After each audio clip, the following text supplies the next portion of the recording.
ముందుకి అందరికీ తెలియాలని ఇలాంటి ఉత్సవాలు ముందు చేయాలని తెలియజేస్తూ ఈ సందర్భంగా అందరికీ ఉత్సవాలు.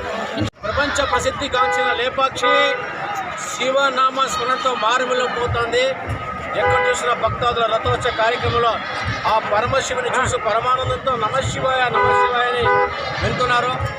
మరి ఇక్కడ లేపాక్షి ఒక చారిత్రాత్మకమైనటువంటి శిల్పకళా వైభవానికి తార్కాణం.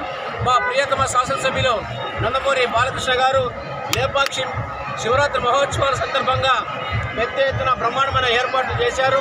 భక్తాదులందరూ బ్రహ్మాండమైన పాపనేశ్వర స్వామి, దుర్గాదేవి ఆ యొక్క వీరభద్ర దర్శనం చేసుకుని ఆ యొక్క రథోత్సవ కార్యక్రమంలో కన్నుల పండుగ జరగాలని ఈ కార్యక్రమం జరిగింది. నిన్నటి కూడా రాత్రి మా చైర్మన్ రామానంద గారి ఆధ్వర్యంలో పెద్ద ఎత్తున మ్యూజికల్ నైట్, సాంస్కృతిక నృత్యాలు, ఈ కళా వైభవాన్ని తీసుకొచ్చి లేపాక్షి కళా వైభవాన్ని ప్రపంచానికి తెలియజేయాలనే ఉద్దేశంతో సాంస్కృతిక కార్యక్రమాలు కూడా ఇక్కడ నిర్వహించి ప్రజల జాగరణ పూర్తిగా చేసే విధంగా ఆలయ కమిటీ వారు సహకరించారు, శాసనసభ్యులు సహకరించారు. ఇదే ఆనందం, ఇదే వచ్చే మహాశివరాత్రి సందర్భంగా హిందూపురం నియోజకవర్గం లేపాక్షిలో ఘనంగా శివనవరాత్రి ఉత్సవాలు సాగుతున్నాయి.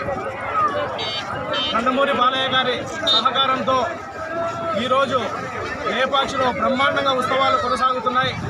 వేలాదిగా భక్తులు హిందూపురం పరిసర ప్రాంతాలుగా వచ్చి భక్తి శ్రద్ధలతో వీరభద్ర స్వామి ఆశీస్సులతో ఈరోజు బ్రహ్మాండంగా ఉత్సవాలు కొనసాగుతున్నాయి.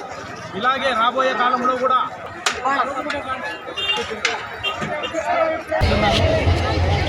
ఈ శివరాత్రి సందర్భంగా వేడుకల్లో లక్షలాది మంది భక్తులు తరలి వచ్చి ఇక్కడ రథోత్సవాన్ని విజయవంతం చేశారు. ఈ ప్రాంతం కూడా శ్రీరాముడు నడయాడిన ప్రాంతం. ఇక్కడ మన సుగమ్మ దేవాలయంలో, వీరభద్ర స్వామి దేవాలయంలో శ్రీరాముడు తన సొంత చేతుల మీదుగా శివలింగాన్ని ప్రతిష్ఠించారు. తరువాత హనుమంతుడు కూడా శివలింగాన్ని ప్రతిష్ఠించాడు.